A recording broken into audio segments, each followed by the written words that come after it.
LANCESCURV Live. We had some janky internet just a little while ago. I was trying to play the intro, but we're going to come on in with some music, and I'll switch up the banner, and we're going to get into it tonight. Yes, we are.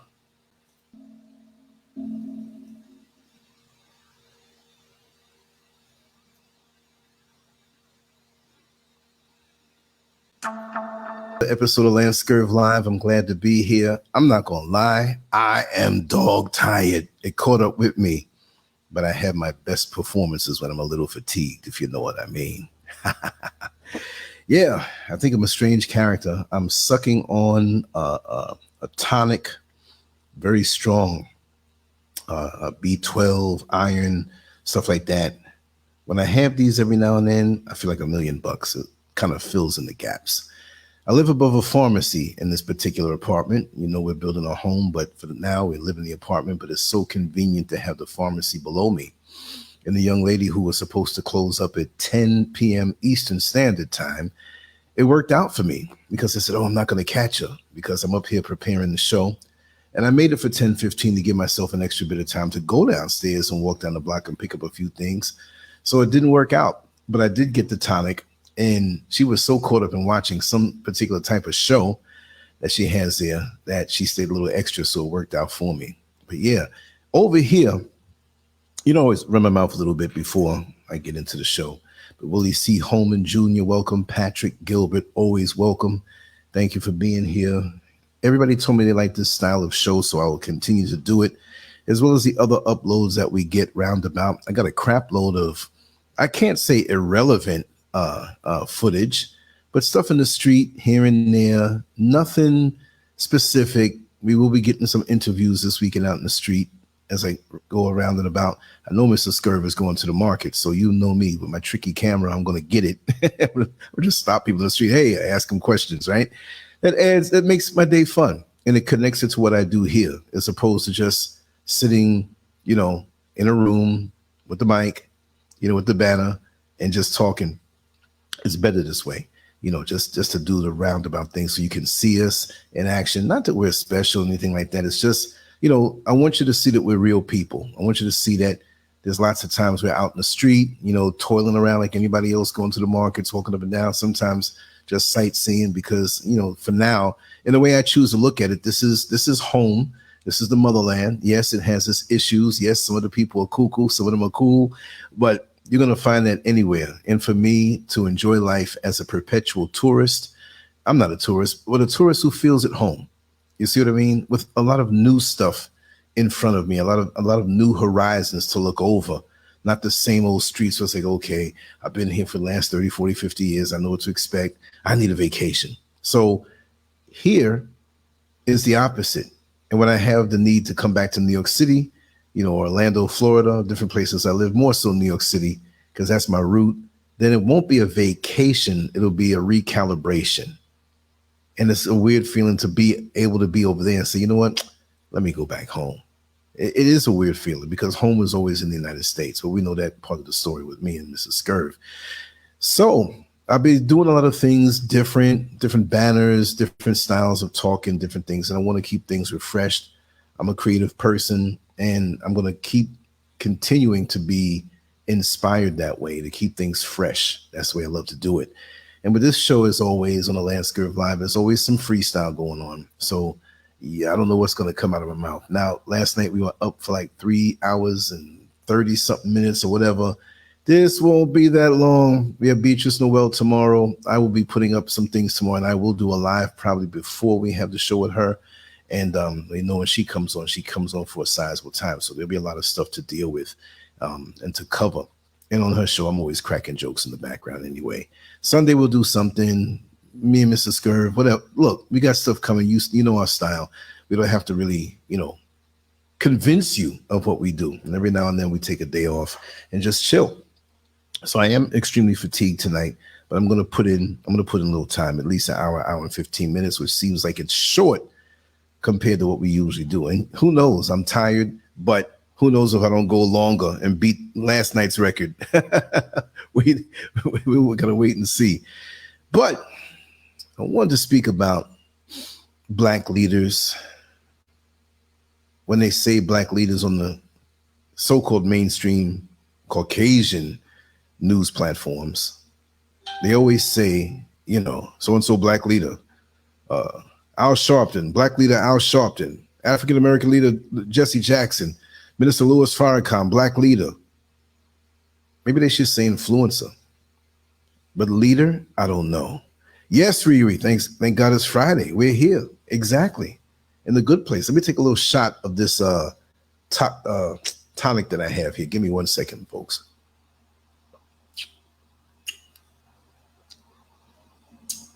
Has a sweet taste to it, but not a sugary taste. It's a medicine type taste. And it's one of those little vials that's glass that you have to pop off the skinny end. Makes it seem more like it's powerful that way. But very concentrated. And I got to make sure that soon I'm going to have to go and get a checkup, just a routine checkup, just to keep old SCURV in running order and detect anything that may need to be corrected. We as black men and black women have to do this in this stress infested society. Many of us, I'm not going to say all of us, but I know many of you will agree that when I say stress infested, stress embedded, not that you're, you know, submitting to that word stress, because the word stress is stressful enough. You know, it's like you're just accepting it, you know. I don't know. But like I said, we got to take care of ourselves because we're so used to walking with this oppressed or suppressed feeling that it has become normalcy for us. And we got to stop that. We just think it's normalcy for us. And that's why we end up transitioning earlier than our pink counterparts. And they're the ones with the weak genes. But we're the ones leaving out before them. Isn't that something? So it shouldn't go that way. It shouldn't go that way. As strong as we are. And we can't take our strength for granted. Strength has to be nurtured. Strength has to be taken care of. Look, you have a big muscle car, the kind they have in the races back in the day. Even today, you know, NASCAR races. You know, look, those are some very, very strong and very efficient vehicles for racing. They're made for racing.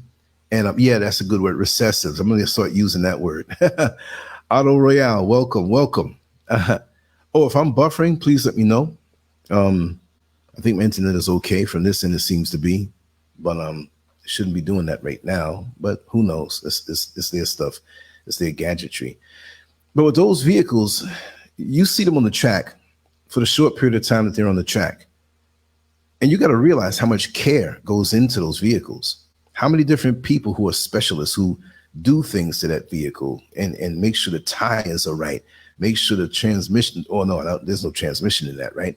But make sure the engine is right and make sure the cooling system is right and the suspension. Yeah, things we do to our own vehicles. But more so, everything has to be calibrated perfectly or to the utmost of what it can be. Do we do that with our bodies? We usually go until we feel something wrong with us, an ache or pain. And even then, if there's a persistent ache or pain, we push through it. And that could be our body warning us. You know, we don't have a dashboard like a vehicle does to say, hey, the oil is low. Oh, the transmission fluid is low. Oh, there's too many revolutions. You're gonna red line and overheat. No, we don't have that. We have to look at the signs that our body gives us, but we have to be aware of it. Like I told you, when you're eating too much toxic stuff and the next morning, you got so much goop in the corner of your eye, and that's your body telling you, cool out with the stuff. You don't need to be eating that.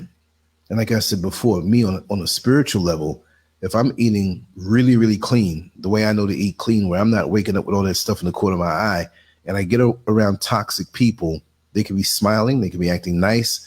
If I'm around them for a sizable amount of time and I wake up the next morning, I still got that stuff in my eye. That's my body telling me that there's stuff and substances and entities around you that you don't need to have around you. See, we are so not aware of the spiritual levels. We have been fooled. Even those of us, many of us who understand it, we have to keep pushing to understand it because we can get pulled into the whole religious mentality with it. Religion is not spirituality. We think religion is supposed to point us to that. But I mean, if the car is wrecked, I don't mean wrecked, banged up, but the mechanism not working right, and you pull over to give that vehicle a jump start. If the system's in there not working correctly and the battery's dead, the engine seized up, the tires are flat, no fluid in the system, and you could jump start that thing all you want, it's not going to work. Meaning that you can go to your house of worship as much as you want. You can talk the talk. You can walk the walk. You can feign being in some kind of spirit for a time. What's the use of being in the spirit for a short period of time in this aerobic, cardiovascular, calisthenic type of display? No, you peeking out the corner of your eye. You want to show off, and then the rest of the week you're raising hell. The rest of the week you're evil. The rest of the week you're not doing as you should. Why not be a spiritual on a steady level? And again, spiritual just doesn't mean always good, because the demons out there and the entities out there, they operate on a spiritual level also. You know, that's like saying, oh, let's get some food, and you don't know what you're going to eat. You might be vegan, vegetarian. You might be somebody who restricts certain things. I just want to go get some food. And then you go get some greasy, oily junk food, or people around you do that and say, hey, here's some food. You can't turn around and say, I can't eat this. You just said food. You didn't say, I don't want it fried. I don't want any gluten in it. I don't want any dairy in it. I don't want any soy in it. I don't want any extra sugar in it. You just said food.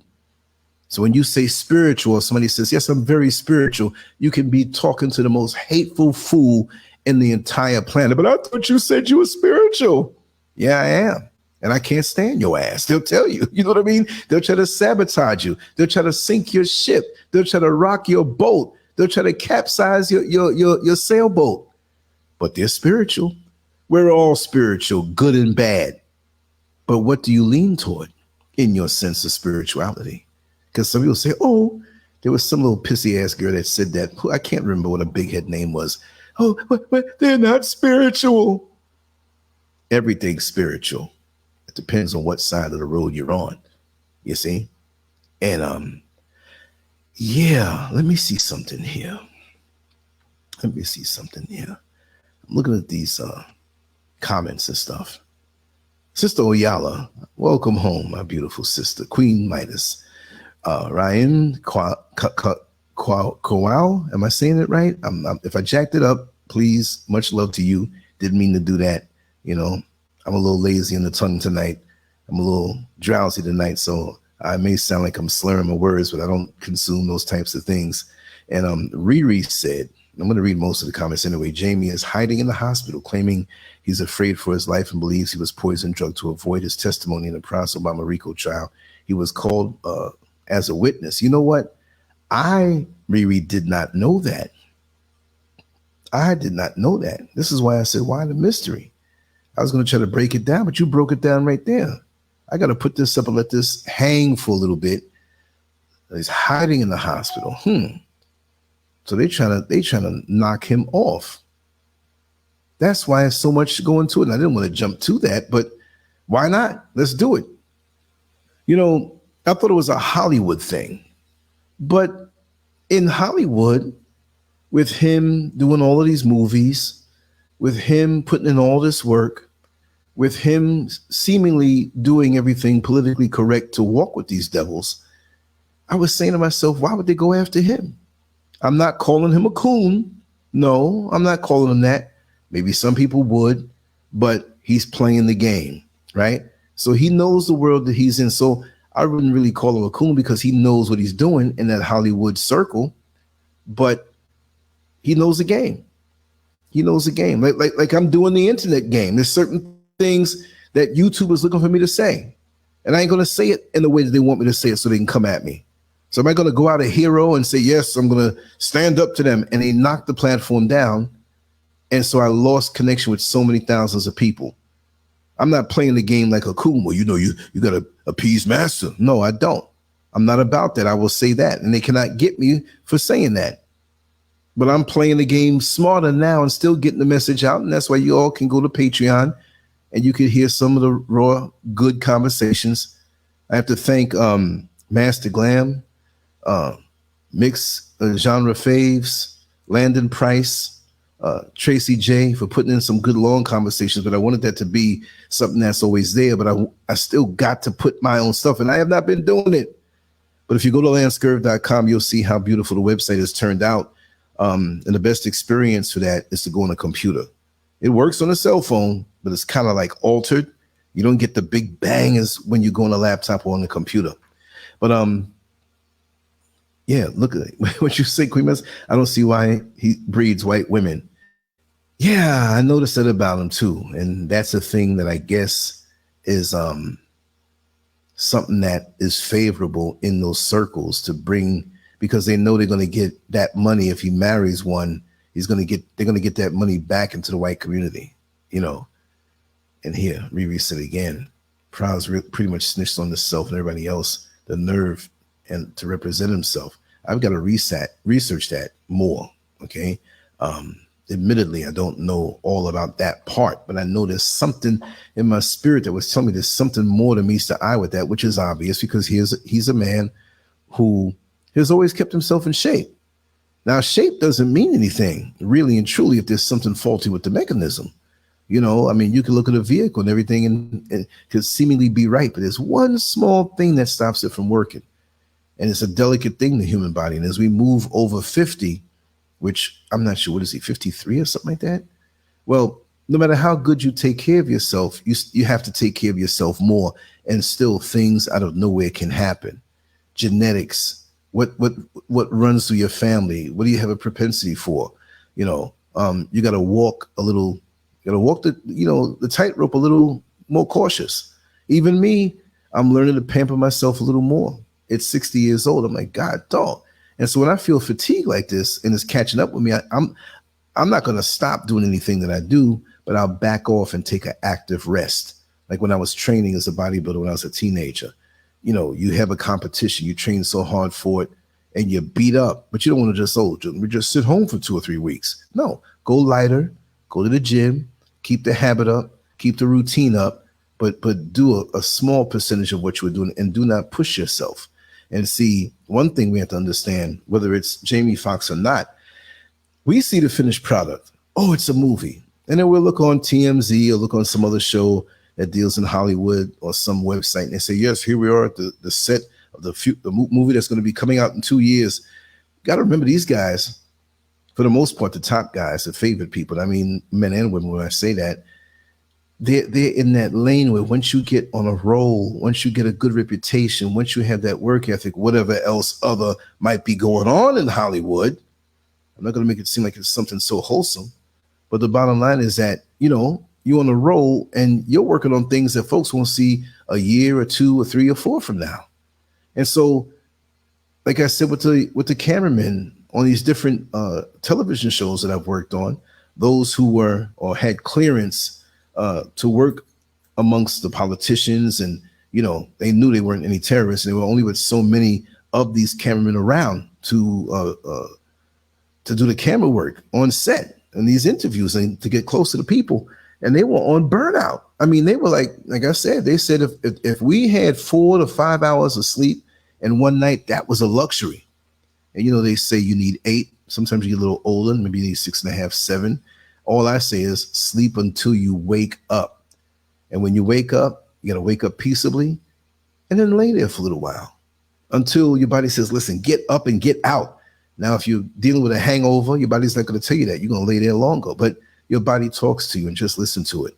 So you got to remember, these guys, no matter how much stuff is catered for them on these sets, they may be in an exotic location. They have to allot a certain amount of money and effort to say, listen, we're going to get this amount of this. We're going to have this. We're going to eat this. We're going to eat that. They have to keep their nourishment up. That's a lot of money, but it's still a stress on the body when your sleeping patterns are thrown off, when you're eating different stuff.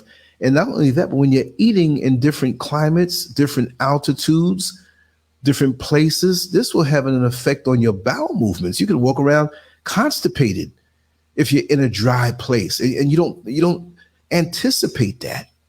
But there are a lot of factors living in different places where you have to anticipate, you know, different things you have to anticipate. Like me moving over here, let me tell you, That's not too much information.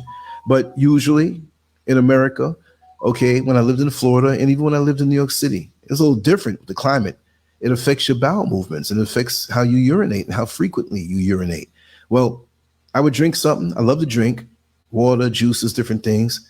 And it wasn't long before, my bladder started talking to me and saying, hey, find a tree or a toilet and take care of business. Well, out here, when I first moved out here, now I'm kind of better with that because in September of this year, it would be 3 years that I lived out here in West Africa in Ghana. So, but I noticed that after like maybe 3 or 4 days, because I keep up with my body and everything that happens with it, it's like, wait a second, I haven't been peeing as much. What the hell's going on? Because I was not sweating profusely one time, like I ran around the block a couple times, but it was a constant letting off of bodily fluids through my sweat. My skin was always moist. Yeah, in the sun, and I sweat easy too, but it was always water being let off through my skin, and I didn't have to go as much through my genitalia, right? So I figured that out. I was like, oh, that's the reason why. Now, I still go to the bathroom and I still drink a lot, but it wasn't like that strong sense of urgency because a lot of it, a good percentage of the fluids that have to get out of you came out through the skin. So that observation I found to be very, very interesting. And there's still changes that I have to deal with here. I'm going to be here years and still have to deal with certain changes. That's just the way it's going to be. Because look, I'm 60 years old. I lived 57 and a half years in the United States. Things are not just going to change all of a sudden, like, okay, you're here now, boom, it's done. So could you imagine when these people are shooting movies all over the world, like say, okay, they may have a set that looks like a certain place, but it may not be that. Well, that's one thing. But now if you have to go out into the Sahara Desert for real, and they're going to shoot some scenes, it may not be deep into it. It might be on the edge, but it's a different place than you were maybe 2 days ago in Hollywood or in Philadelphia or in Miami. Boom, you're here. It's weird. It's a weird feeling. It really is a weird feeling. So after the 3 weeks that I first came, that I was first visited out here, my body began to acclimate a little bit. And then here we are coming back, boom, and flew right to New York and right back to Florida. And of course I had malaria then, but it was just a weird feeling overall. It was really, really weird feeling. So those things take a wear and tear in your body when you are not only an actor or an actress, but if you're one of the camera people, producers, all of that, it's easy to get sick. And the question I have with this whole thing, like movies never stopped being made all through that period of 2020 and the things that were going on around that time while we had to wear a mask. I don't think that's too criminal to say. But from what I'm hearing, most in Hollywood had to take that, if you know what take that means, right? So that in itself, that was a big concern when people sort of find concern for Jamie Foxx to say, uh-oh, this guy's in great shape. I know he takes care of his health. He looks at, he glows. That's why he can have such a high work output. But is it that is messing with him now? Because there are a lot of athletes, a lot of people in shape, a lot of people who just didn't have any prior problems. We know that people can have problems and not know it, but we know that thing,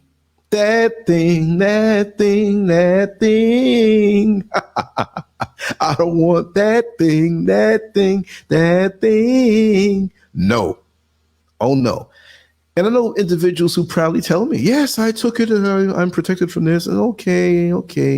I'm not here to argue. And they say, Lance, I know your stance on that. And I'm like, yeah, but I'm not preaching to nobody. I might go out there and tell like, yeah, I'm good because I didn't take it and get hit by a car. Slip in the tub and break your neck. You never know. It's just like that. That's life. But yeah, Jamie Foxx, whatever it may be, and what Riri said seems to be the truth. I'm going to really, let me see, look into this a lot more, Oh, wow. Yeah, it is a movie, Lance. Leonardo DiCaprio, who also had to testify, also got money from that Chinese to make that film Wolf of Wall Street. Ain't they about that? Wow. And they covered little in the news. See, I don't know everything. I don't know everything, and I'm hip to this now. I want to talk about that. Probably once I figure out to do a live on Patreon, I'll do that. And we'll talk about it there live. You know, yeah. Raw reality, yeah. They say he did it. Come on, man. As smart as you are, Jamie Foxx, I know they say you have to take certain things to travel, whatnot, but at that point, I'm like, we ain't making no movies unless it's right here, completely. And if you say I have to take it, well, just forget about me. No, seriously. If I was in his position, I can't tell him what to do, but I'd have to cut it and be like, listen, I'm not doing no more movies because that's my choice. And all the millions I made, I'm going to have to live off of that. And I think anybody sensible would be able to do so. But we don't know how the lifestyles and what people spend. Some of these people, money's no object, and they treat it that way. Now, come on now. Even some of us in our financial immaturity, we might carry ourselves that way. I'm not saying you to go out and buy a yacht off a regular civil service job money. It's not going to happen. But you know, when you get that tax return or whatever, a little extra something that you didn't anticipate, you come into some money, it does change the way the world looks to you. You know, you go into the supermarket, you know, you get a little bottle of ketchup. You might get 3 different brands of ketchup. I want to taste that one and see what it looks like. You know, 3 different types of mustard. You know, you buying lunch meat that you never even thought about eating, like you never usually eat this stuff, but you're spending on it. And your shopping cart, after coming into that money, lots of times, and of course, you're going to have a little shout out, a little celebration. You know, okay, I got a little more, I'm gonna spend a little more. So you're not watching for a little while, and then when you go to your bank account, you look, you say, "Oh God, dog, I spent a little. I'm still good, but I spent a little more than I should." You know what I mean? So that's what it is. Yeah. Oh yeah. Look, keep in mind the contracts. Those contracts. You know, you shouldn't be. You're probably not gonna be able to get out of it so fast. D. Griffin, welcome. Jamie Foxx should hook up with Idris Elba to the movies in Africa. But you know, you're right, D. Griffin. But how do these contracts work where we know they own your backside to a point, but making the movies in Africa, right? That's a good move, and you will make money. You'll probably not make as much, and you're not going to get like pennies, but it's not like Hollywood. I wouldn't even care about that. I would love to, if I was in Jamie Foxx's shoes, do something like that and bring my talent and bring a little bit of that money over there to set up some kind of studio or work along with a studio and really produce some things and be a crossover star in the motherland. That would be dope. That would be dope. That would be a slap in the face to Hollywood. And black folks not going to stop looking at Jamie Foxx and others who would do that if he encouraged others to do that full-time or even part-time. That would be dope. And that would bridge the gap. And like with a lot of these Nigerian movies, and they have the Ghanaian movies, different countries and the different movies. But I'm hooked on Nigerian movies. If you go on YouTube and look at some of these movies, just put in Nigerian movies, right? And watch any one of them, the modern ones. I don't know about the older ones. You'll be hooked. Some of the writing and the plots, trust me on that. I'm telling you, look at anyone. Now, it's usually based around, there's a lot of cheating going on in the movies over there, you know, and it's crazy. You know, guys that act like they're bums and they get around some women to see who really loves them. And she did not know I was a billionaire type thing. You know, other people brushed them off and, you know, just different things like that. Or wives falling in love with the houseboy, you know what I mean? And having to make the choice to be poor, you know, like him, or stay in riches with a husband who she doesn't love anymore. And they get grimy up in these bad boys, but not grimy like sexual, nasty, degenerate type stuff, but they insinuate a lot, you know, and it's just fascinating. I love Nigerian movies, y'all. I'm going to start dropping some in the community and we share some around. And when you see them, you know, and there's other African countries that make movies, but I'm just saying that as more of a sure shot thing. I have never been disappointed with Nigerian movies. Yeah. Right. Million, welcome. Yeah, Nollywood. Exactly. Oh, y'all know what time it is, right? Y'all know, oh, y'all, yeah, okay, so you know I'm telling the truth. Yeah. Yeah. And Raw Reality said here, let's click it up here and see. I am sure Jamie Foxx has other investments that he can live off outside of Hollywood. Remember, he has a few albums out there and he's getting royalties on. Exactly. Exactly. And he has so much work, that work from years ago, still coming in. You know, back to back to back to back. It's not like, well, he was a star in this movie 13 years ago. He's destitute now. He has got stuff going back as far music, the movies, probably other business investments that have nothing to do with the entertainment industry. You know, I'm not in anybody's pockets, but we've got to assume this man is not dumb. He's a very smart man. And his family looks very happy. You know, they look like they love him. He loves them. And yeah, maybe he is hiding out.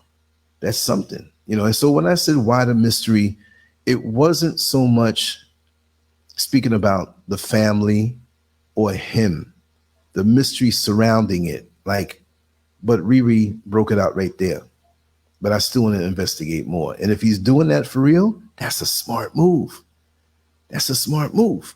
Let me take a sip of this tonic again. Give me a second, y'all.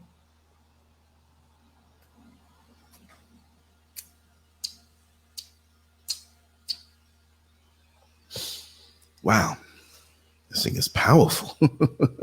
Tracy J in the house. You know, you had me crazy on that last conference call that we did. And I want to thank Master Glam and Mix Genre Faves and Landon Price. I think he came up for a little while. And I don't know if Sister Oyala was on there last night. I didn't listen to the whole thing, but I did it bits and pieces and I put it up. It was like 5 hours and 53 minutes altogether. But it's a very interesting conversation. And I might take a snippet of it and tease the general public, you know, just to see the depths and the intelligence and the wisdom that everybody shares. You know, we have fun too. Now, the one the night before, I think it was, or 2 nights before, Tracy J was on there, Mick Genre Faye was on there. I was going off. I was going off. We're talking about relationships, stuff in the hoods, how grimy men think, you know, little tactics they use, and low vibrational stuff, but it was very eye-opening. So I channeled a lot of the entities from the hoods that I know to show you how slick they can be. It's a crazy thing. Anyway, Jamie Foxx, whatever it is, I hope that it's over soon, whether you are hiding out, whether it is some kind of ailment. And that's a really slick thing. Go to the hospital. Now, we know doctors and nurses, if it's not something actually physical and he's hiding out there, you still better be careful with them doctors and nurses because they'll get paid off by somebody to slip you something, you know? So you got to have family around you 24 hours anyway. Like, that goes anyway. If you have a family member in the hospital, I do not trust these hospitals because you're a piece of meat for them. You're like body parts for them. They can do something to you and just claim something happened or whatever and sweep it under the rug. You need to have, just like the Fruit of Islam, standing around, Minister Farrakhan, take shifts, 8 hours here, 8 hours there. It may be tough. Maybe if you're working, you can do 4 hours during the work week. Maybe you don't do much during the work week, but you do more on the weekend or whenever your weekend is. And those who can do more, do more. Go there and sit down and sleep with them. They might be watching TV. You might doze off, whatever. They'll wake you up when somebody comes in. But let that hospital staff know that someone will always be here questioning everything because they're sneaky. They'll sneak you some kind of funny pills. You know, if he's healthy and they're hiding out, well, they're not going to give any shots or anything. But you never know in the midnight hour. They give you a pill to knock you out, give you a little water. You sipping the water, there's something in it. You're knocked out. They come and shoot you up with something. Who knows, you know? But that's just the way it is. Ms. D Nice, hello, welcome on in. Yeah, exactly, Oyala. You're an experiment for these hospitals, right? There's more racism in the hospitals. Exactly. And they have access to your records, your body. And they can imagine going to a straight up racist doctor, right? A straight up racist doctor that, you know what I mean? Trying to off you, trying to knock you off. Imagine that. And can do so, can make up a condition that you didn't think was there, and you go believe in them. Oh, well, you've had this for the last 10 years, but you never noticed. And when this happened so long, and they write it down, they can lie. What you gonna do? They take you out, they can't bring you back. So don't put yourself in a position to get taken out. I want to speak on these black leaders. And I'm not going to sit here and go down their resume and what they did and what they didn't do. We pretty much know those three faces. And it's not just about them. I'm going to speak in general, but I wanted to pick on the three usual suspects when we speak on, black leaders. Now, why did I put Minister Farrakhan up there? Because, there's a couple things, associations with the Church of Scientology recently. Well, it's been a while now, a couple of years, not a decade or 15 years, whatever. And he's spoken highly of them. And I never understood why. And for me, I'm going to get it out the way quick, that I was like a card carrying member of the Nation of Islam. I just didn't make that move. People were like, it's just a matter of time before he does it. But it wasn't really for the religious aspect, because I never really was into religion. I didn't want to adopt another religion, and it's the same ingredients in there. That's like saying 2 + 2 is 4, but 3 + 1 is 4. 2 × 2 is 4. 5 - 1 is 4. It leaves you in the same place. Religion is religion is religion is religion. Depends on what road you want to take it to. But like that car that can't get jump started because it's so messed up. Religion can't do anything to you or for you if you are spiritually dead. You got to detox off of this world. I'm not saying detox and leave the world or leave the planet. But for me, like I said at the time, coming up, growing up in New York City from very young, I remember seeing the Nation of Islam walking the streets, selling the newspapers, the original one, Muhammad Speaks. I remember all of that.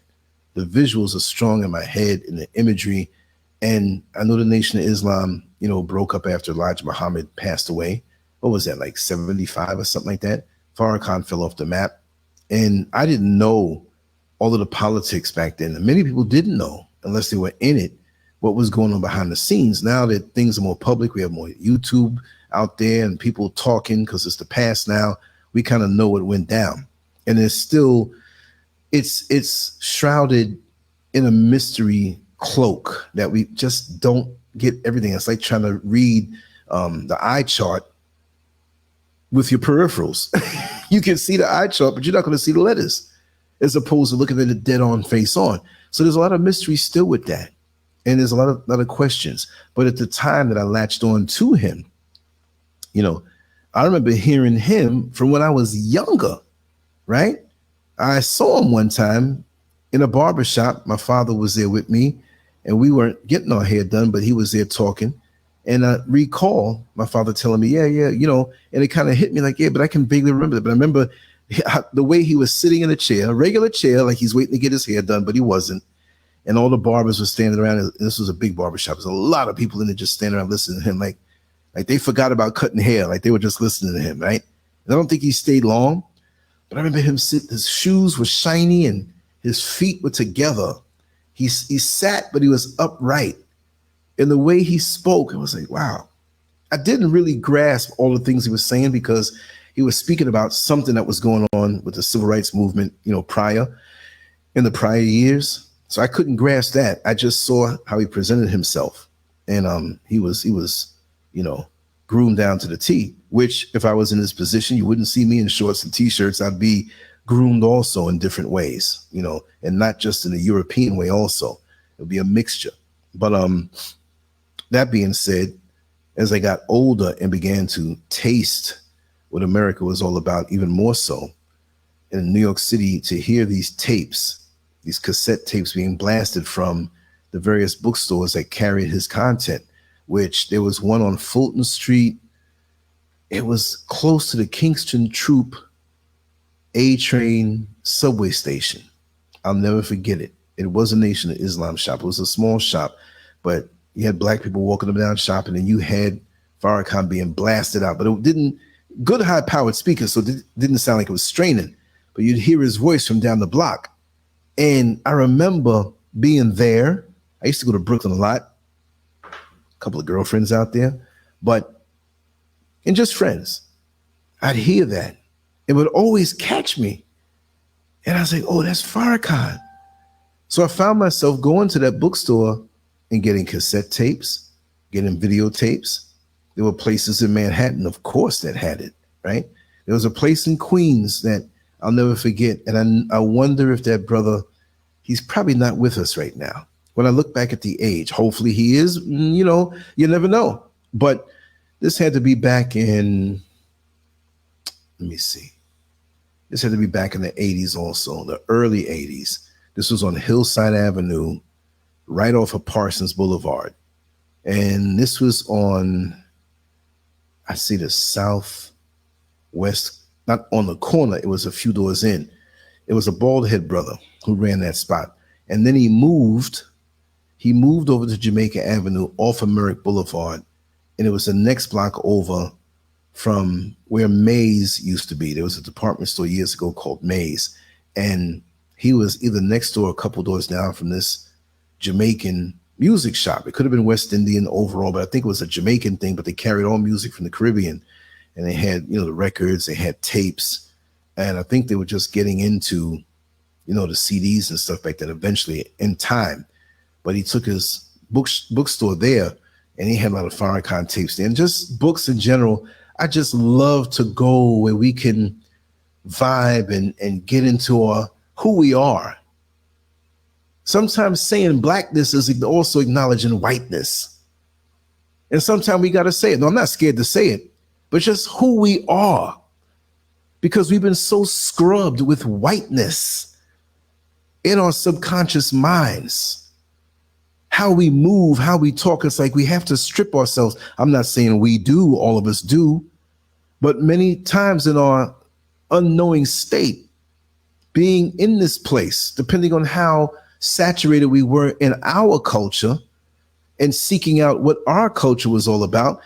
If we lived somewhere up in Maine, okay, who said it was the whitest state in America? I think Eddie Murphy said that. Hold on, let me finish off the rest of this time. Let me take a sip, y'all. Give me a second.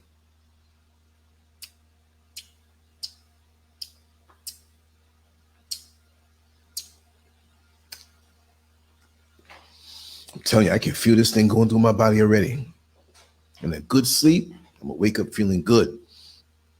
But depending on the levels, it's like radiation. Let me tell you something. White culture is like radiation to the black man or woman, especially when we're not anchored in who we are. When we're anchored in who we are, it's like having all of the herbs, all of the good food, all of the rest. When you get around something toxic that anyone who hasn't been taking care of themselves, all of a sudden they find themselves getting ill. But since you're amped up and you had your mental, physical, and spiritual symbolic booster shot, you see what I mean? Not an actual shot, but that booster shot of your blackness, it protects you. It keeps you from becoming malnourished and so hungry that you'll grab onto anything. Because once you know who you are, nothing else will do. Once you know your black woman as a man, nothing else will do. Once you know your black man as a woman, nothing else will do. Even when you see some of us in our downtrodden state and broken state, because being in this society, its job is to strip you of who you are with every turn, and it runs on automatic. It's not just where, we ended up the way we are, whatever way we are, because of the circumstances and the environment and what we're being fed. And we don't know this most of the time. So when I heard the words of Minister Farrakhan back in those days, I didn't hear anybody else talking like that. The preachers were scared to speak about certain things. Pastors were scared. Politicians were scared. They'd skirt around things, but nobody would really get to the meat of the matter. It was almost like there was a law where we couldn't help ourselves and do for ourselves. But as the years went by, I still always admired him, but I was younger then. And it's almost like having that favorite uncle that always seemed to be big and strong, always seemed to be knowledgeable. You don't see him every day. You might see him once every 2 weeks or once a week, coming by on the weekend, grab a plate of food or the cookout or whatever, or take you somewhere. But then you don't see him for a long time because you moved away, and then you come back and realize all that time when you were looking up to him and he was big and strong, he was a severe alcoholic. And now you got big to your fullest capacity as far as your strength, and you see him frail now. You're like, what the hell happened? He's so small. His arms used to be so big. He always had something to say, but now it's like he's consumed in himself. He's a little more quiet. He doesn't have the energy that he had, the vibrance. Now, I'm not saying Farrakhan to me is that way, but as an adult man with my own experiences, and I still feel that he was right on point with most of the things that he was saying. There's a couple things now that made me think again, especially when there are people that I've met that have given me factual evidence on certain things from their point of view that I couldn't say, oh, this is conclusively it. But with all that I know, this is a strong possibility. It was an aha moment. So why I will never shit on the man, I'm kind of looking at him different. It's like that man that comes over to your home to visit with your father, and he doesn't really hang around inside the house. He says hi to the wife, says hi to you and rubs you on your head and gives you $5. And he's always with your father or an uncle, whatever male figure you had around you. Because all of us didn't have fathers or whatever, okay? So, I'm taking that into consideration, but just bend the story a little bit and understand. So now you take a ride with your father out, and here's this man who's a good friend. He's always been upright, morally upright. But then, your father goes into the store, leaves you there with him, and you hear him under his breath. God damn, look at that girl's legs. Look at her ass. I'd like to hit that a couple times. And he didn't know you heard that, but you never heard him talk like that. So as you get older, you never forgot it. And of course, men express themselves in different ways, and they don't have to be creeps. If he said it under his breath or something like that, I've said things under my breath. I see things. I'm not dead, but it gives you a peek into a part of the person that you didn't realize existed. And that's what I'm getting at. So, and I'll tell this other story again about the man that I met when I was driving the dollar van. The dollar van looks like the Trochos out here. It runs across the bus lines. And back then it charged $1 to go the same distance, depending on the size of your van. If your van was bigger, you had a bigger scoop, or sometimes you drop off and pick up and drop off. You made good money. For the time, you come home with $350, $400. Then you had to pull out and gas up the next day. I'd wash the van again. But, after 5 days and you got $400, and 400 times 5 is $2,000. And of course you had things to pay with the special insurances and stamps. But if you did some hours on the weekend too, and sometimes when it was a rush, you got moving jobs, you can hustle. But it ain't going to happen for you unless you get out in the street and you hustle. You watch your time. You watch, how much you spend on gas. Are you making the money in that certain amount of time that you should, that targeted amount, or are you beyond it? Once you learn to read the streets, you have this ability. So that goes in any city, but every city can't have that kind of thing, because maybe Chicago could have it possibly, New York, the bigger cities where you need that alternative transportation. So you had to have your papers straight, because the cops would pull you over, sheriff would pull you over, taxi and limousine commissioner would pull you over, undercovers, the sheriff. So it was like a video game. If you were straight, you were straight. But they knew your van, But, me going along doing this, I think it was a Saturday, and it was after the Million Man March, and I had I Love Farrakhan sticker on the side. It was like I and a heart and Farrakhan on the side. So it was like people saw that. People were with it. They knew what he was about. Even if they weren't a Muslim per se, they knew what he was all about. So, people were like, yeah, man, I like that sticker. And I would often play Farrakhan in the van while people were doing their commute in my van going to the subway station, right? So that being said, there was a brother who was standing, by himself, kind of away from the crowd. When I swung the van around, I kind of got in front of him and he jumped in the front seat. And so he says, peace, brother. And he had to let it out, Assalamu alaikum. I said, wa alaikum salam, out of respect. So after a while, he looks over at me. He says, I see you have a sticker on your vehicle out there. I said, yes, sir.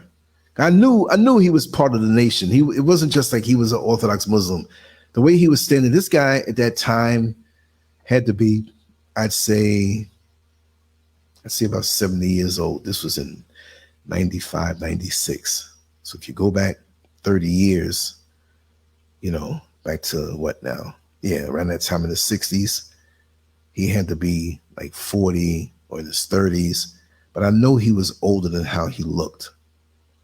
And the way he walked was strong, but I can tell his strength wasn't, in that present day, wasn't what it was. It's like seeing the heavyweight champ of the world when he's 70, whoever it may be. You're like, listen, this is a big guy. Looks like he can knock out 95% of us in the population, but you can see where he's not what he used to be. When you look at George Foreman now, and he lost a little weight, but would you glove up with George Foreman right now?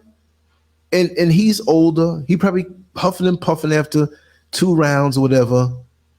And you jab him, jump around. But do you really want to get hit with that one blow that has knocked out so many people when power is the thing that leaves you last? You know what I mean? So you go on and try him. There are people out here who were never in boxing, who are well trained in martial arts and how to defend yourself and all of this stuff. And you don't know. And people push up on them and they find out.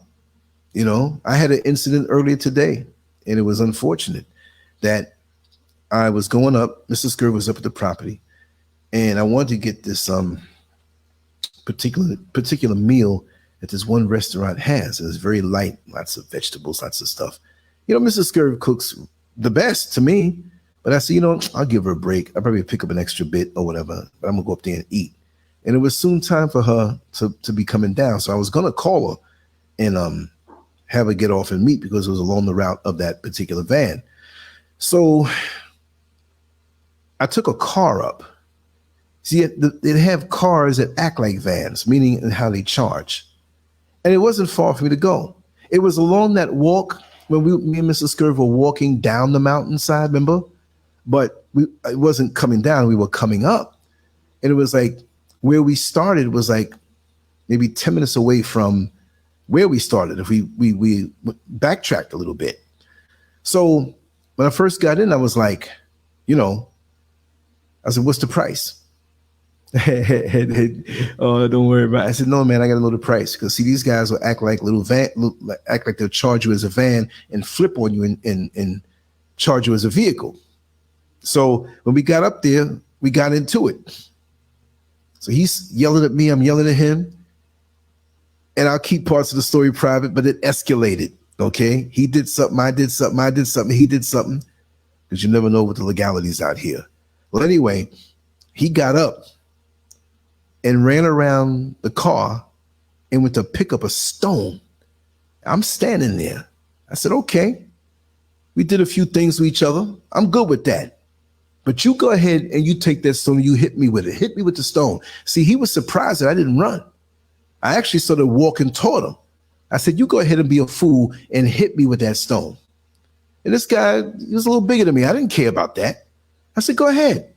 He was yelling out something. He had the stone up. He grabbed big, I mean, it's like maybe 6 to 8 inches across. It wasn't perfectly round, but he had it up. And I'm like, it's easy for me to make him miss with that stone. That's one shot. But if you do that to me and it hits me and I get my hands on you, it's a wrap. But who wants to go through that? Who wants to end up imprisoned when I'm enjoying myself and I have so much to live for? So he just stopped. He went back around whatever, and he knew because he expected me to run. And he sort of looked at my face. And I wasn't even like, I wasn't amped up like I was angry or whatever. I was very relaxed. I was very, very relaxed. The more relaxed I am, if I'm gonna fight somebody, the better it is for me. And he saw that because I started walking toward him and saying, oh my God, this stone is not, you know, look, when you pull out a rock to hit somebody, you better throw it. If you pull out a gun, sometimes you're gonna have to shoot it. If you pull out a knife, you're gonna have to stab the person because you don't do that and you're bluffing.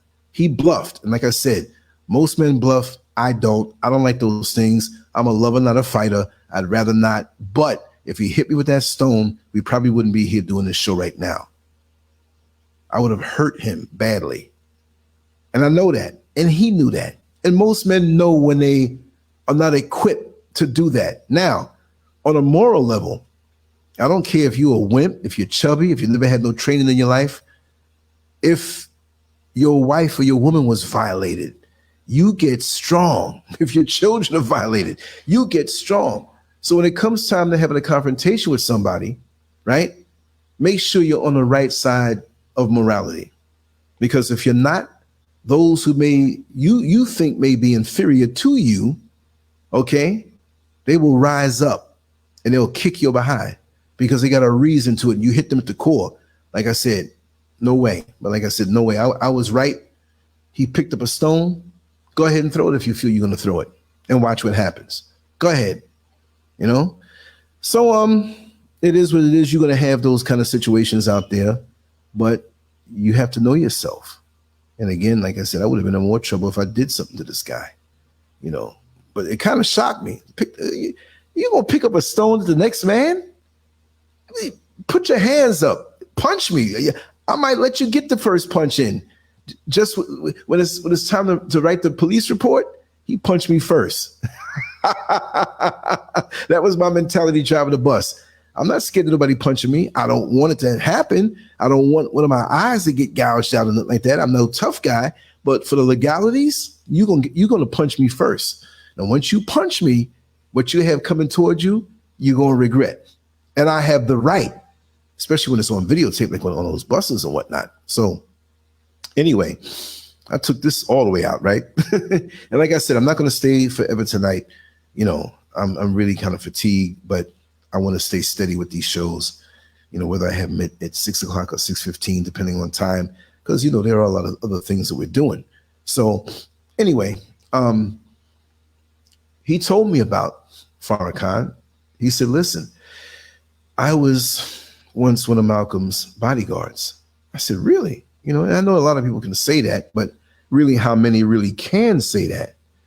And he gave me the years from back in the 50s up into his, you know, his assassination, or early 60s to his assassination. And he said, you probably won't believe me, but I just want to tell you that I know you're playing Minister Farrakhan now on tape. I can see that, you know, you're a part of the younger generation that really admires him for the things that he says. He says, I'm not going to take that away from you. And I'm not going to come off like I'm a person who's against anybody, but you have to know the facts. He says, it'll be wrong for me to not leave you with the information that he's government sponsored.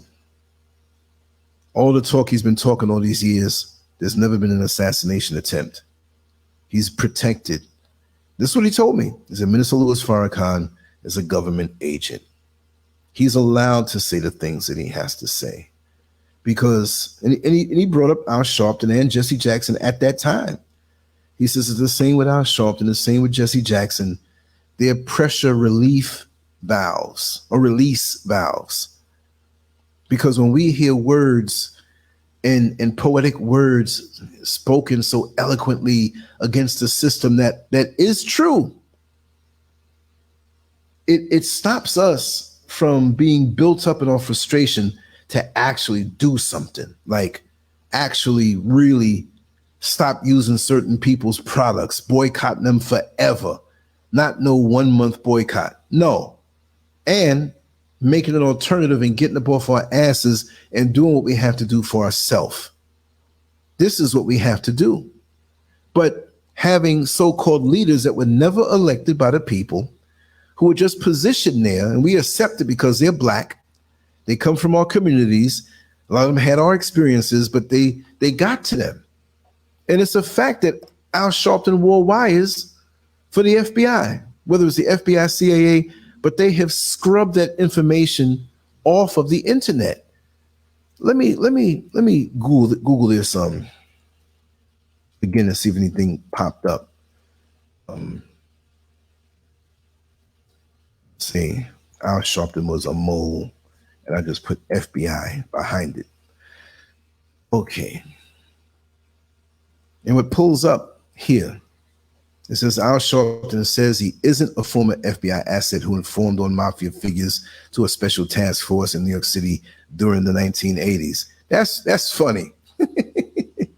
That's like a little kid telling his grandmother who hid the cookies on the top shelf, Mommy, Grandma, I did not go in the kitchen, go up on a ladder, go up on the top shelf that I'm not supposed to know about to get those cookies and only eat 6 of them and leave 2 left. And there's 2 left. You told on yourself. The Daily Beast has something here. Okay, wait now. Daily News in 2014 said he admitted to it. FBI informant, exactly. But you won't really see too many of these articles out here. There's more than it was maybe before when I first got online. And maybe some things are kind of poking out. I'm going to drop it in the chat room. That's from 2014. And in that one, it said, he helped the FBI secretly record mobsters with a bug briefcase. But the Reverend Al Sharpton said Tuesday, he's no rat. Yes, he is. And why would you a reverend? And you go do that? And yeah, he might have been affiliated with some church or whatever have you. But how do you go from that to doing that? So an admission of that is bad enough. The FBI got you to have a recorded briefcase, but then what happened with Don King? And you wearing wires around him to see if they can break into some boxing corruption. They don't talk about that now, don't they? And I've seen Don King and Al Sharpton arm in arm getting along. That's just such a weird world. But with the guy there from the Nation of Islam, who was once Malcolm X's bodyguard, invited me over to dinner. It wasn't some long formal dinner. He said, man, don't dress up. Just come on over, man. We're going to break bread. We're going to eat some dinner together. And I want to show you my photo album. And when he showed me his photo album, it knocked me down. Because you see TV shows back in those days, back in the 90s, the internet was around, but it wasn't like it is now. And you see TV shows, you see pictures of Malcolm, and you see the generic pictures of Malcolm, no matter who it was, whether it was Martin Luther King or whatever, you had eyes on the prize, and it's the same photos, maybe some you didn't see before, but you saw them all. So he showed me his photo. He had lots of photo albums, private stuff. Malcolm coming over with his wife and kids to eat dinner with him, and him being at different events, and you see him in the background. Now, this guy had a striking face. There's a guy who's an actor. I can't even recall what movie he was in. This is nobody that will come to mind that quick. I haven't seen him in too many movies, but this guy, the guy that showed me the photo albums, and the actor, really, really black skin. But it was striking. It was powerful. I'm not saying black like it's a joke. I'm saying it was good looking skin. I'm not saying like a homo or whatever. But the guy, and the way he ate, you can tell his skin was tight, almost like a bodybuilder right before the competition when the faces are so sunk in.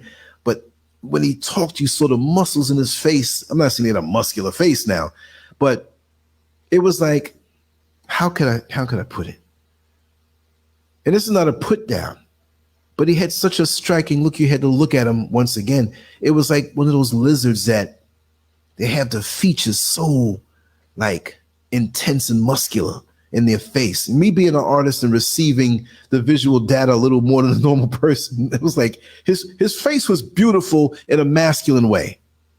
Don't get me wrong. I'm not trying to say nothing else between the lines. Ain't no homo going on here, but I'm an artist and I appreciate color. I appreciate, the striking visuals. But it was also a frightening face because in his visage, you knew that this man did not play.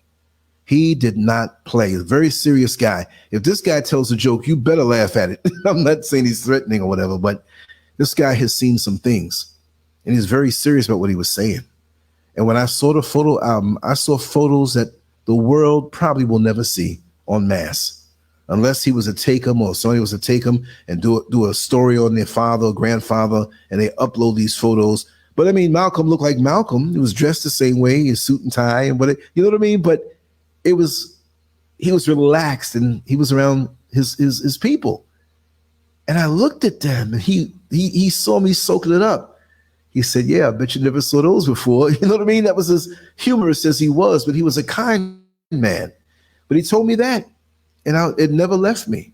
And he says, listen, I don't hate the man. I didn't hate the man, but yes, he is responsible for Malcolm's death, but the government was in it, but he was a tool in it, even though he was in Newark, New Jersey at the time, but he is government protected because he's the replacement. They saw how effective Malcolm was, and they wanted to manufacture. And they didn't have to manufacture anybody because Louis Farrakhan was right there with him for years. When you saw one, you saw the other. And this also makes you wonder why you never saw an actor play Louis Farrakhan in Spike Lee's Malcolm X movie. Because when he ran out of money, he went to the Jews for the money, and they said, listen, if you're going to have this movie and finish this movie, you need to take out the parts that have any mention of Louis Farrakhan, and you can't have him in it. Because, you know, he was gaining traction with the Stop the Killing, you know, speeches that he was giving all over the country. And eventually the Million Man March, which ended up being 2 million, you know. So I'm not against him, but the jury's out. The jury's out, and I have to be honest. So I'm not looking to find anything, but I'm aware that there could be things there. You see what I mean? So it kind of broke my heart, but it kind of, I appreciated that, man. I forgot what he said his name was. But again, even him, like I said, at that age 30 years ago, he's got to be over 100 right now. And if anybody would live that long, it would be him. Because he's very strong at his age and he lived a certain way, you know. And I wish somehow, some way I can reconnect with him and have him come on the show. Maybe he wouldn't know how to operate the technology on a phone or on a computer.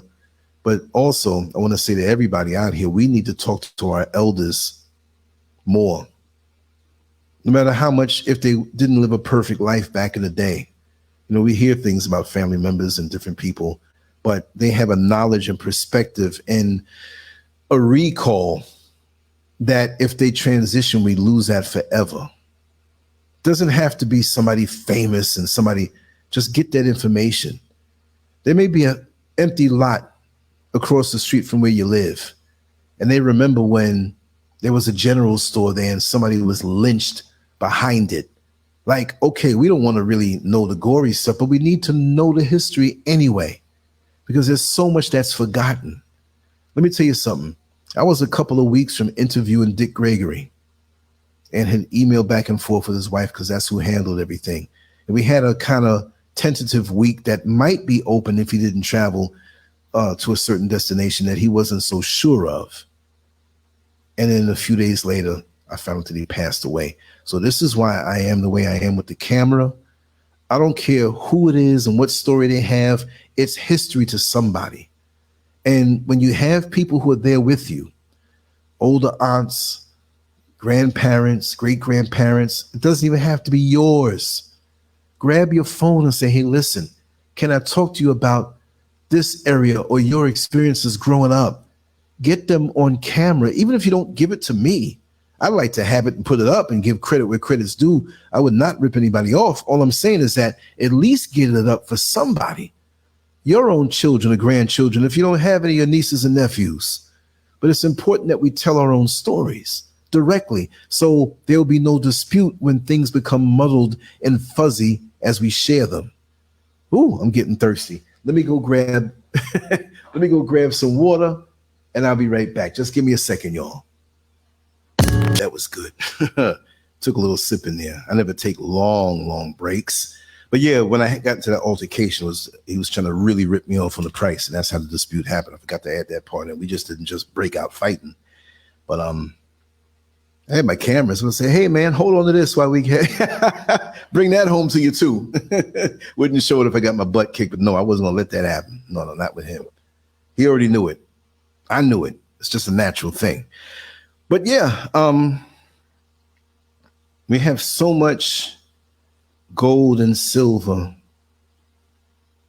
in our elders, really, where it's worth more than any gold or silver or depreciating US dollar that we could think of. And what a beautiful way to memorialize them. We have these fancy funerals and spending all this money, and then a year after that, we forgot all that they told us We forgot their influence on our life. It doesn't, not me. I don't care if it's a stranger. They have strangers who have talked to me at single digit ages in New York, back up in Harlem, Washington Heights, about the importance of me going forward. Not just me, just general talk. They're out there standing around. I'm out there standing around with my father, something like that. And they start talking to my father and say, you see this young man here? It's very important that he knows who he is. You see this young man here, your son? Make sure. Just passing on general stuff like that. We don't have that as much. You see, the elders back in the day, they knew where our blip was and their individual blips and the blips on the radar screen of life.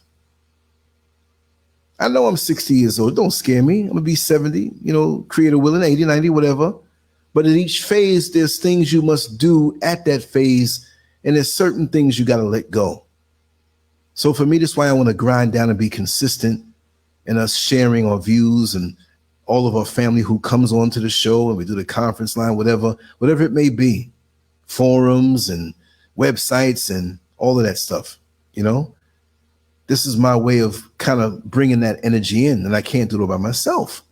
So if you have anything out there, as far as information, or even if it's local where you live and you think that, well, nobody cares about where I live because it's not a big city. Oh, yes, we do. Yes, we do. So again, I urge you, if you could think of anyone in your family or in your neighborhood, might be an elder who's up in age who may have to take a little time to talk, or, have patience with them and just let them know that we want to preserve your story. They don't know how to operate these things. There's a lot of folks that, remember, there was a woman who came onto the show. I think she was like 85. Y'all remember that? 85 years old and just shook Christianity and was so glad and how our eyes opened up and wanted to come on and talk about it. 85, I'm sure, if not 87, 85, whatever. We talked a good long time, and I let her have her way. You know what I mean? Because when we get into those age groups, we just don't know. There's so many things and diseases and sicknesses, and our immune system may not be ready. If a person lives that long, you need to honor them, record them. If they don't want the camera in their face, if they feel to look bad, just say, listen, let me record your voice. Give me a picture of you from 40 years ago. We'll do it that way. It's a beautiful thing, but it's a necessary thing, because we don't think like to say, I need to do this now because tomorrow's never promised. We're not thinking gory. I do the same thing here when I tell little stories and different things. I want to preserve those stories. I want my kids to go back, and everybody else who knows me, loves me, even if you hate me, get the energy from that story. Because if I don't tell it, who's going to tell it? If you don't tell what you've been through, who's going to tell it? And if somebody else did tell it, well, guess what? They're not going to tell it the same way you told it. Yeah? So that's what it is. But yeah, so I'm not going to deconstruct all the good things that I've learned from Minister Louis Farrakhan. I'm not going to throw him under the bus either. But if anything is exposed that exposes him to, look, I'm still not going to denounce the good that he did. It's a funny call, because all my life, from when I was about 3 years old, that song that I played, White Man's Heaven is a Black Man's Hell, I would not go to sleep until my parents played that song for me on the record player. And it never stopped. There were times when we didn't have the record, I found it again. It was, but as an adult, there's not a day that goes by where I don't play that song. That's so people from when I was in bodybuilding, and they'd be over my house, like, man, you're always playing that song. It's just subconscious. It did something to me. So maybe that's why I'm the way I am now, and my parents, the way they helped me to think and be aware of certain things. So I cannot remove that part from my life. If you go to a college and there's a professor there that was excellent in his craft, and he took time and taught you, and you had interest more so than any other student there, and on a really decent level, out of the class, you met up and he taught you more things. Then you find out that this guy is a rapist years later. So do you forget all the things that he taught you that were proper, that he knew good? It's bittersweet then. You can't say, you got to say, hey, I don't condone that. He deserves everything he got. Yeah, I'm not saying give him a pass, but do you forget how he elevated you in that particular area of your life in that time? See, that's the strange things that we don't really, do you denounce him? Yeah, you denounce that act, but you say, even though he did that, I'm not condoning it. He deserves everything you get, but I got to give credit where credit's due. You see what I mean? So that's what it's all about. But moving along. Same thing with Jesse Jackson. He has those scandals. But who elected these people to be leaders in the black community? Now, Jesse Jackson, always got a bone to pick with him, because after Martin Luther King Jr. was shot down, Jesse Jackson wore that bloody shirt for like about 2-3 days after that and did all the interviews and to be seen in that shirt. Why would you do that?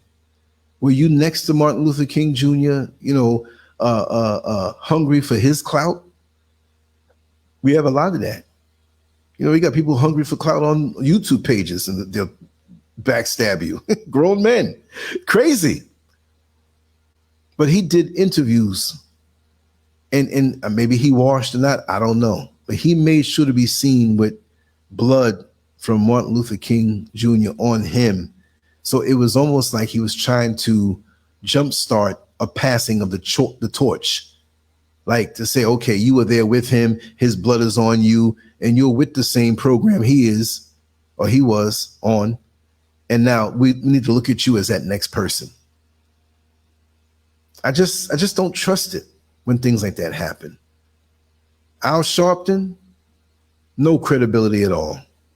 Totally manufactured as far as I'm concerned. Shows up when somebody gets killed or you march with them, you say some rhymes, whatever. But what have you really done? Even if the government allowed you to do a little something that looked like something, what really have you done?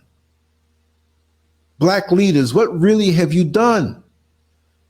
And I couldn't put all the black leaders' faces up here. Some of them have done good in certain aspects, but overall, all the years that you've lived in this life, what really have you done? It never ends. Somebody gets killed, you show up, you speak, you show up in your limousine, you say some rhymes, and you're done. And we're relieved because you talking the way you talk boldly, speaking truth to power. We don't realize that you're getting paid by the power that you're speaking to. You see? Yeah, see raw reality? Let me put that up. That one caught my eye. Steve Coakley said something about Jesse, which was, how did he get out of Memphis right after King got shot to do an interview the next day about it? Exactly. Wearing that bloody shirt. That's too manufactured. Yeah. And, like Cam Roberts said, and they're all Democrats, something wrong with Democrats. We know that. Something wrong with all of them. They all in bed together. Good cop, bad cop. But what about us and our communities doing for ourselves? I mean, even Farrakhan and Elijah Muhammad said that. Malcolm X said that. But why is it that we have to have leaders? Do they give instructions on how to go off the grid? Do they give instructions on classes on how to grow our own food? Well, maybe they may not do that. They may motivate people to do those things. But what have they done on a concrete level to pull us out of this system? Al Sharpton, what is he doing? Closet homosexual? Yes, he is. I don't care how many women he has posing up next to him. And you can't say that's his business. You're supposed to be a leader. You're supposed to be transparent. And if you're really a leader and that's what you do, why don't you lead your little rainbow people? You can't even come out about that. So therefore, I can't even trust you. See, there's dudes that I know from the prison, from the jails, in the streets, like, yo, SCURV, man. You know, my nigga, we always been cool, right? I just want to let you know, man, I ain't no booty bandit. I ain't going to ever hit on you like that because I know you don't get down like that, but I'm gay. But I got your back, man. And I understand how you don't like these little fruity dudes running around here. My story is a long story. That's what it is. If you feel uncomfortable, I just got to let you know from me direct. You ain't going to catch me looking at your ass. I'm not going to hit on you. I ain't going to rub up on you, whatever. You my brother and I love you. I love what you're doing. I'm like, good. And he'll say, that's what I do behind closed doors. I don't bring that shit outside. I got nieces and nephews out here. I got people looking at me out here. And some of them know how I get down behind closed doors because they do too. But I'm black first. I say, wow, I wish most of them would talk like that. But most of the homosexuals out here who are black are trying to be something else than what they are. Well, how do you see yourself first? Oh, well, I see myself as a gay black man, Paris. And so, but you say gay black man, you mixing things that shouldn't be mixed. Either you gay or you what? You ain't mixing that stuff. You mix oil and water, you put it up on the top of the refrigerator and come back in the morning and see how separate it is. But the other brother was realistic with it. He was respectful. He told me, he says, if you ever need any help, whatever. And he said, listen, I will go across somebody's head for you, man. I say, whoa. I don't condone what you're doing, brother. But damn, you know what I mean? But what are these people doing? The pressure release valves, that's what they are of the black community. Because if we didn't have these manufactured entities, whether, let's say they're not manufactured, well, I'm not here to sit there and say we pretty much know who's who. You know, I know Minister Farrakhan was more effective in doing some stuff than some of these other guys, but you just never know. I still love the brother. I had a chance to interview him on the show back in 2014 or 15 when I first had Akbar Muhammad come on. And as you all well know, Akbar Muhammad has been to my house in Orlando to do the interview, and we did something at Fort Pierce. I had dinner with him. We did something for Malcolm X's birthday in Tampa, and numerous other over the phone interviews. And when he comes out here, I just missed him. It was a couple months ago, and he was here, and he was, how do you say it? He was made to be a chief. I don't want to say ordained. That sounds like Catholicism, right? But I talked to him over the phone. He said, listen, Lance, if I get to stay an extra day, I'd love for you to come up and sit down with me, but I might not. So he left that Monday, and Tuesday he was gone. So I missed him. So to me, it's my duty that whoever, you know, even if I kind of not agree, but document and ask the questions that you need to ask of these people, right? So I have a lot of respect for Akbar Muhammad, you know, but if I had to question Farrakhan to a certain degree, I'd have to do it. And these guys would respect me because, you know, that's what you do. You have to call them out, speak to them, let them talk to you. You can't kiss their feet and worship the ground they walk on. They're human also. If they're inspired to be something for real, the work will be done. Even if they're just motivators. You know what I mean? But what have you been motivating the people to do? It's the same thing. And also, too, it's not the job of the Nation of Islam to go out and get all the gangbangers and get all, you know. But I just find it ironic that where Minister Farrakhan is based in Chicago, because I know he has several residences all over the country, but it's the worst, one of the worst, with the killing and the gangs and the ratchet stuff. Come on, y'all, mobilize. Speak truth to power. Get to the, and we know the police force is dirty, but let them know this is what we're going to do. We're going to take back our neighborhoods. They used to do it, but it's a different breed of youth out here right now. They are just off the chain. It's crazy. It's just, I don't know. It's sickening. And then we move on over to the religious side of things, what they call religion. And I picked on T.D. Jakes. I didn't want to put like 10 faces of, you know, Christian leaders or other religion. It would have been too much. You wouldn't have seen it. So I put him up as a representative of the preachers out there, whether it's Joel Osteen, him, you know, Creflo Dollar, you know, and all these other ones who they're slick with the words.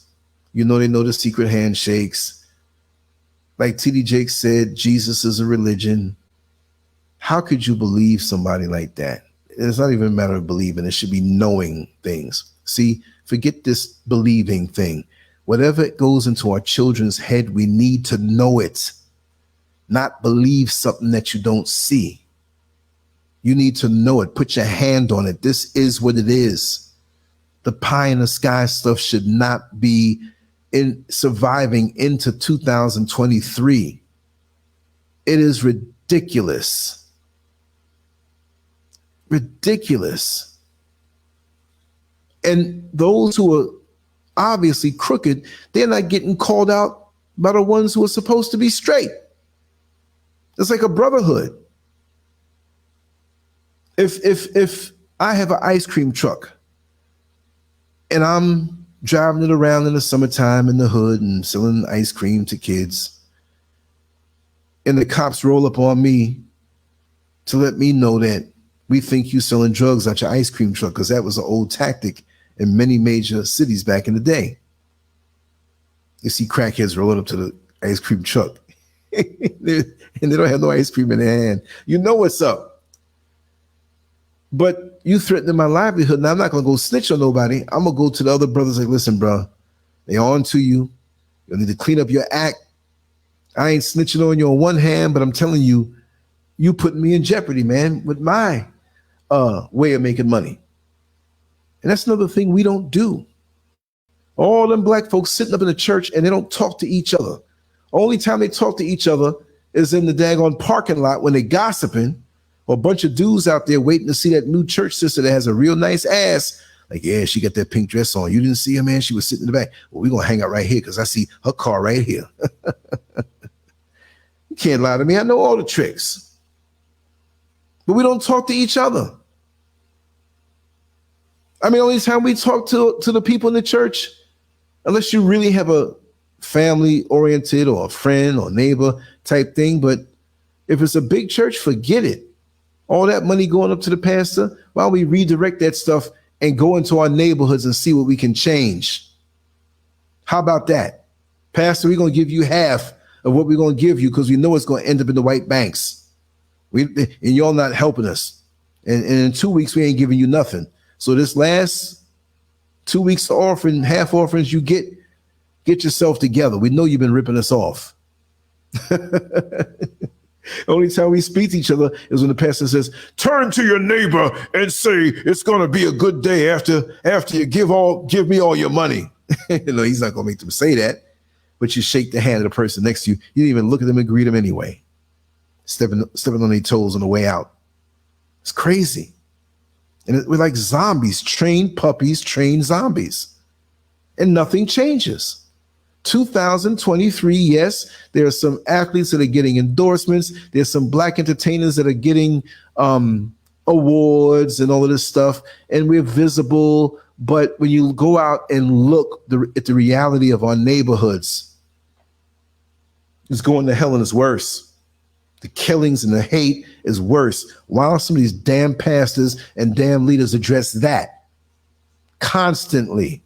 Not for a one-time thing until the next killing or shooting, because the pastors don't address that unless it's their family or somebody in the congregation. But they're hush-hush. They can't bring outrage to the people that they're paid to keep sedated. You can't rouse up the people and you're a pastor because you're getting your power from somebody else that don't look like you. That's not your job to rouse the people up, to take action, to make something better in your community. You can't do it. But stop acting like you can. If you can't make a change in our neighborhoods and our communities, we don't want to be bothered with you. That's why I say we need to do for self. Some people are good in certain areas, other people are good in other areas, but we can come together and make something happen. Those who don't want to wake up, I don't say it no more. I used to say it all the time, wake up, wake up, wake up. You want to be asleep? Stay asleep. Miss breakfast, miss lunch, miss the whole day of productivity. But what we've been toiling for all day long, you ain't going to wake up halfway without contributing and go down and get a full plate of food or whatever we have created. No. You wait on that check if you're getting one, but don't come near one of us trying to rip us off, because we work hard for what we have. We're going to make sure there's a permanent scar on you, or you lose an eyeball or a couple fingers to remind you of what you did. Enough with these dumb black do-nothings, whether they're in the pulpit or they're in the street. Do not support these people. They're doing nothing. They're not even doing anything for themselves. So how can you even think to even try to include them and give them a pass because they're black? Because we got a lot of snakes and enemies and sharks right up under our arms, down the block, around the corner, right next door, who will talk the black talk to win your good graces. They know that vibe. Like I said, demons are operating on a spiritual level too. And they give you that talk, the velvet tongue and the honey lace drip words or dipped words. And you're like, oh, I didn't know this man could talk like that. All they got to do is go on YouTube and watch a few videos and pick up the vibe on how to talk that black talk. And it wins you over every time. Whatever falls off from me or around me and they're not genuine, be gone. I'm not pulling your weight. I don't know why I do what I do. Maybe it's making a difference. I don't know. I'm compelled to do it. But in me being compelled to do it, then if you're not with me on trying to be effective, yes, we're going to entertain, we're going to educate, we're going to vibe, we're going to share information. Just like Riri shared the information on the Jamie Foxx situation that I didn't know of. Now I got to research it. If we come together, let's enlighten each other. Because you have those out there, well, Lance, all you do is talk, talk, talk. Well, no, say I communicate. Because I ain't talking about that chick that was on a Media Takeout. Yes, I go to Media Takeout. That's the black TMZ.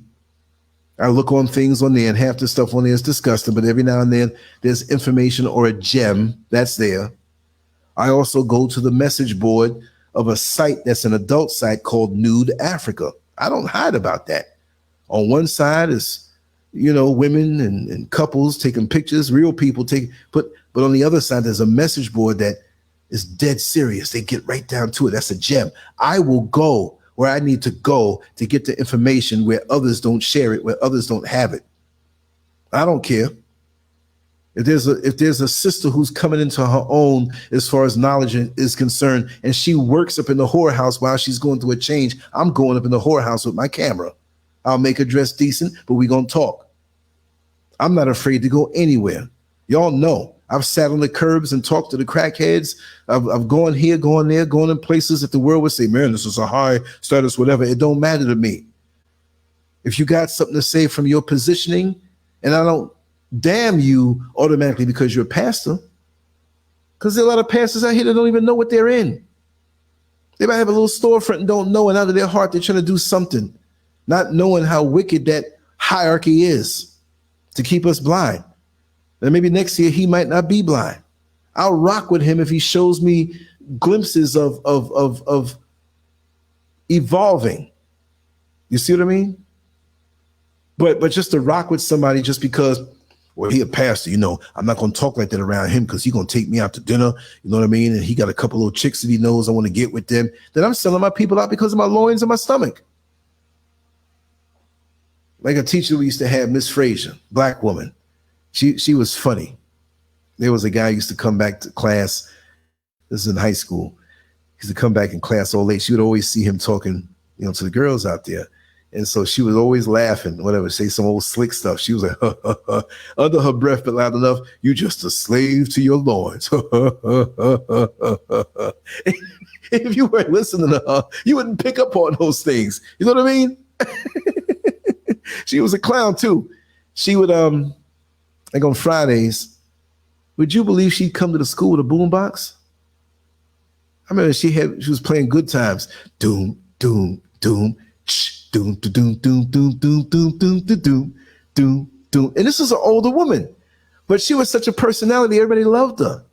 And she wasn't like gonna land herself on the cover of any magazine for her looks, but she was beautiful. Her personality, her spirit, and she was always supportive and soothing when it came time. But she was a comedian. But if something was wrong, she would, she was a real beautiful black sister.